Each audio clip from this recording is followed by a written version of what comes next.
Welcome to the Deep Dive. We're here to help you get informed without getting overwhelmed. And today we are really digging into a book that's had a huge impact on thinking about work and focus. It's Deep Work by Cal Newport. Right. It's become such a touchstone. Newport makes this really compelling case and gives some very practical steps for how to cultivate intense focus. Exactly. So our goal here is to unpack those core ideas, the main arguments, and also the rules he lays out. Basically, we want to give you a solid shortcut to understanding how this idea of focused work can be, well, kind of a superpower today. Yeah, especially now. And we've gone through the book itself, looked at summaries too, trying to pull out the absolute essentials for you. Because it feels more relevant than ever, doesn't it? This feeling of information overload, always being connected. Totally. Feeling pulled in a million directions, busy all the time, but maybe not actually getting the important stuff done. That's exactly the problem Newport tackles, that feeling of being swamped by, low-value tasks. So today we'll explore what he actually means by deep work, why he argues it's so valuable, but also why it's getting harder to find time for it. And how the practical rules you can actually use. Yep. The rules from the book for actually doing more deep work in your own life. Let's get into it. All right, let's start with the foundation. Part 1 of the book, he calls it the idea. It all kicks off with defining deep work. What exactly is it, according to Newport? Okay, so fundamentally, deep work involves professional activities, right? But done in a state of completely distraction-free concentration. Distraction-free. That's the key. It is, and it's work that pushes your cognitive abilities, right to their limit. Pushes your limits. So it's not just, coasting. It's hard thinking. Exactly. It's demanding, and the result... Newport says it creates genuinely new value, it improves your skills significantly, and it's hard for other people to just jump in and replicate. Right, because it requires that intense focus in your specific abilities. It sounds like real, substantial work. It is. Think about really complex problem solving or mastering a difficult new skill or producing, top-tier creative output. That requires deep work. So what's the opposite then? The stuff that seems to fill up so much of our time? He calls that shallow work. Shallow work, okay. And it's pretty much the opposite. Non-cognitively demanding tasks. Things you can often do while you're distracted. Like what? What are some typical examples he gives? Oh, the usual suspects. Answering routine emails, quick logistical questions, maybe attending meetings where you're not really actively contributing complex ideas, scrolling social media feeds. Stuff that doesn't really tax your brain. Right. It keeps you busy, but it doesn't really create much new value. And crucially, it's easy to replicate. Someone else could probably do most of your shallow work without much training. Okay, that makes sense. Deep work creates unique value and builds skills. Shallow work keeps the wheels turning but doesn't really push things forward. That distinction is super clear. And it's fundamental to his whole argument. He's not saying shallow work is totally useless. Right, you got to answer some emails. Exactly. But he argues that the amount of shallow work we do now is actively crowding out the time and energy we need for the much more valuable deep work. Okay, got it. So within part 1, the idea, he makes 3 main points about deep work. The first one is, deep work is valuable. Why is this ability to focus deeply so important now? Well, Newport points to basically 2 core abilities that are becoming critical in, the modern knowledge economy. Okay, what are they? First, the ability to quickly master hard things. Master hard things quickly, like learning new software or complex concepts. Precisely. Technology changes so fast, new information comes out constantly. If you can dive in, focus intensely, and really learn complex stuff quickly, you have a massive advantage. Deep work is what powers that learning. Because you need that unbroken concentration to really grapple with difficult material. Yeah. You can't learn, advanced statistics while checking notifications every 5 minutes. Exactly right. And the second key ability is being able to produce at an elite level. That means both high quality and high speed. So it's not just learning, it's also doing, producing valuable output. Yes. Creating innovative solutions, writing insightful analysis, developing complex strategies. This kind of high-level production almost always demands deep work. So the people who can learn fast and produce top-quality work efficiently, they're the ones who are going to thrive. That's the argument. Newport gives examples like software development, serious academic research, writing books or complex articles, high-level strategic thinking, even entrepreneurship. Yeah, I can see that. You can't write complex code or design a major experiment if you're constantly interrupted. Right. These things require sustained, deep cognitive effort. So the takeaway is pretty stark. In many fields, your ability to do deep work is becoming a key differentiator, maybe the key differentiator. It's less about just knowing stuff and more about being able to do valuable things with that knowledge through focused effort. Okay, super valuable. But then the second point Newport makes is that deep work is rare. If it's so good for us, why isn't everyone doing it? Yeah. This is where the argument gets really interesting. He basically says that the very environment we work in now actively works against deep work. How so? What are the main things stopping us? Well, think about the modern office or even just modern work culture. Constant connectivity is a big word. Email, Slack, Teams, always on. Exactly. The expectation that you're reachable instantly means your attention is always fragmented, always sort of on standby. It's hard to sink into deep focus if you feel like you need to respond immediately to every ping. True. And open offices. Open offices, yeah. Often designed for collaboration, but in reality, they can be huge sources of noise and interruption. Makes finding quiet, focused time really difficult. And then there's the phone, the internet. Oh, absolutely. Social media notifications, news alerts, just the endless potential distractions online. These things are designed to grab your attention, often using techniques borrowed from like slot machines. They pull you away from focused work. It feels like the default mode has shifted from focused work blocks to just constant reactivity. That's a great way to put it. We're basically training our brains for context, jumping from email to document to chat to website and back again. And that makes it harder to stay focused when you actually try to. Definitely. It rewires your brain to crave novelty and resist sustained attention. And Newport points out something interesting. Even people in demanding jobs, people who know focus is important, often get sucked into these cycles of shallow work. Why is that? Is it just Yeah. easier? Does checking email feel productive somehow? I think it's a mix of things. Shallow work often gives you that quick hit of accomplishment, right? Clear the inbox, check off a small task. It feels productive. Yeah, you get that little dopamine rush. Exactly. And it requires less mental energy than, say, tackling a really complex problem from scratch. Plus, there's often a cultural expectation. Being super responsive is sometimes seen as being a good team player, even if it kills your ability to do deep, valuable work. It's like the path of least resistance, but it doesn't lead to the most valuable place. Precisely. It feels busy, but it's not necessarily impactful. Okay, so deep work is valuable, but it's rare because our environment and habits push us towards the shallow. The third big idea in part one is maybe the most profound. Deep work is meaningful. How does intense focus connect to, like, job satisfaction and purpose? Right. This shifts from just career benefits to the internal experience of work. Newport connects deep work to this idea of craftsmanship. Craftsmanship, like taking pride in doing something really well. Exactly. Like a skilled artisan who gets deep satisfaction from the quality of their work, from the process itself. When you're fully immersed in a challenging task, using your skills to their utmost, there's an intrinsic satisfaction there. And it connects us to the idea of flow, right? Yes, the flow state. Mihaly Csikszentmihalyi's concept. Yeah. That feeling of being completely absorbed, where time flies, you're fully engaged, performing at your best. That amazing feeling when you're really in the zone. That's it. And shallow work, it rarely gets you into flow. You don't usually hit a flow state answering emails or making minor edits. But deep work, because it's challenging and requires intense focus, is the perfect breeding ground for flow. So putting in the effort to work deeply isn't just about promotions or productivity.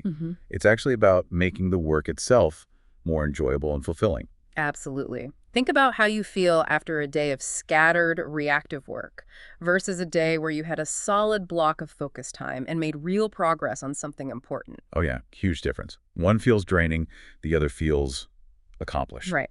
Deep work allows you to engage with meaningful challenges and experience that satisfaction of skill deployment and creation. It connects you to a sense of purpose in what you do. That's a really powerful motivator. Okay, so deep work is valuable, rare, and meaningful. But knowing why is one thing. The huge question is how. How do we actually do this in a world designed for distraction? And that brings us perfectly to part 2 of the book, The Rules. This is where Newport gets really practical and tactical. The playbook. Exactly. He lays out specific strategies, rules you can follow to actively push back against those forces making deep work rare. And he frames them as skills you can build, not just, personality traits. Skills we can learn. I like that. So let's dive into rule #1. Work deeply. What's the core idea here? The main point is that you can't just rely on willpower or wait for inspiration to strike. hoping for focus doesn't work. Right, because willpower is finite, it gets depleted. If you just hope you'll find time to focus, that time will almost always get eaten up by urgent, shallow stuff. Okay, so what's the solution then? The solution is structure. You need to schedule your deep work and critically build rituals and routines around those scheduled blocks. Rituals and routines, what does that mean in practice? It means making the process of starting and protecting your deep work sessions almost automatic. You reduce the mental energy needed just to get going. Newport talks about a few different philosophies for scheduling deep work. Like different styles depending on your job or personality. Yeah, sort of. There's the monastic approach, basically isolating yourself, minimizing shallow work almost completely. Thing like a writer retreating to a cabin. Very extreme. Okay, probably not realistic for most people. Probably not. Then there's bimodal, where you divide your time into clearly defined stretches. Maybe you dedicate several days or even weeks purely to deep work, then the rest of the time you handle the shallow stuff. So like dedicating certain days of the week or week per month? Exactly. Or there's the rhythmic approach, which is probably the most popular. This is about creating a regular habit, scheduling short, consistent blocks of deep work every single day, like 90 minutes every morning, no matter what. Making it a daily rhythm. Yep. And finally, the journalistic approach, which is the hardest. This is fitting deep work into unexpected pockets of time whenever they appear, requires real discipline to switch gears that quickly. So different ways to schedule it, but the key is having a schedule. Yes. And within that schedule, your ritual needs specifics, like where will you work? For how long? What are the rules? No internet, phone off. How will you support yourself? Coffee ready, outline done beforehand. You're setting the stage, removing friction before you even start. Exactly. It makes it easier just to do the work. Yeah. And he also mentions using grand gestures. Yeah, the J.K. Rowling example. Checking into a fancy hotel to finish Harry Potter. That's the one. Yeah. Now, most of us aren't doing that, but the principle is about making a significant investment, time, money, effort, to signal the importance of the deep work. Like booking a specific workspace or taking a day off just for a project? Right. It creates commitment. It makes it harder to back out because you've invested something tangible. It ups the stakes. Commitment devices and No. tools. Things like time blocking. Time blocking is huge. Yeah. Scheduling everything, including deep work blocks, so they have a defined space in your day. Timers can help too, like the Pomodoro technique, work intensely for, say, 25 minutes, then a short break. Keeps you focused within the block. So rule #1 is all about creating the external structure, the habits, the protected time for deep work. Precisely. Make it intentional. Make it routine. Okay. Rule #2 then seems to shift focus inward. Embrace boredom. That sounds unpleasant. Why embrace boredom? Huh. Yeah, it sounds counterintuitive, right? But this rule is about training your attention. Newport's point is that our constant access to phones and internet has destroyed our tolerance for boredom. We can't stand being unoccupied for even a minute. Pretty much. The second we feel a little bored or hit a slightly difficult part of a task, our instinct is just, bam, grab the phone, check email, find a distraction. Guilty. It's almost a reflex. It is. These devices are designed for it. But every time we do that, we weaken our focus muscle. We're constantly reinforcing the habit of switching away from slight discomfort or lack of stimulation. So we're training ourselves out of the ability to concentrate deeply. Exactly. So embracing boredom means consciously resisting that urge. When you feel bored or stuck, don't immediately reach for distraction. Just sit with it for a moment. Tolerate the quiet. So it's not about wanting to be bored, but being okay with it when it happens, not fleeing from it instantly. That's the idea. You need to retrain your brain to be comfortable without constant input. And this ties into how you structure your breaks, too. How so? Instead of taking random reactive breaks to distraction whenever you feel the urge. Like checking Twitter mid-paragraph. Right. Instead, you should schedule planned breaks from focus. You decide ahead of time, okay, I'll work for 90 minutes, then I'll take a 15-minute break where I can check email or browse. So you're controlling the switching, not letting the urge control you. Exactly. You protect your focus time and contain the shallow activities within specific windows. And he also suggests practicing concentration like a muscle, even outside of work. How do you do that? He talks about productive meditation. Okay. The idea is, while you're doing something physical that doesn't require much thought, like walking, jogging, showering, commuting, you pick one specific, well-defined professional problem, and you just focus your mind entirely on that problem for the duration. No music, no podcasts. Whenever your mind wanders, you just gently bring it back to the problem. So it's mental focus training during otherwise dead time. Exactly. It's like doing reps for your attention span. and it helps you resist that general habit of context switching all day long, jumping between tasks constantly, which fragments your focus terribly. Right. So rule hashtag 2 is building the internal muscle for sustained focus, tolerating the discomfort, resisting the urge to switch. It complements rule hashtag 1's external structure. Perfectly, they work together. Okay, now for rule hashtag 3, and this is often the one people react strongly to, quit social media.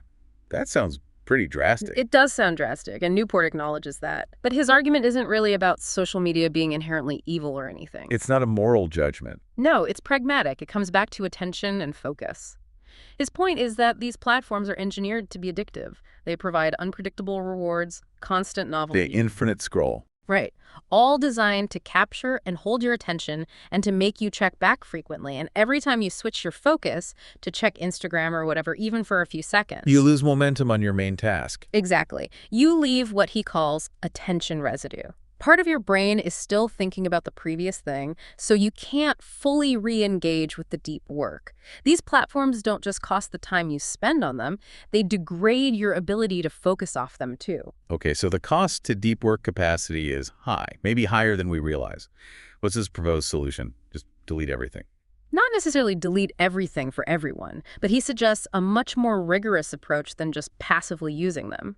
He called it the craftsman's approach to tool selection. The craftsman approach, like how a carpenter chooses their tools. Precisely. A skilled craftsperson is very intentional. They only use tools that provide significant, clear benefits for their specific craft. They don't just accumulate every tool available. So applying that to social media. You need to ask yourself, for each platform, does this tool provide substantial and largely irreplaceable positive value towards my most important professional or personal goals? Not just some value, or it's kind of fun, but massive core value. Right.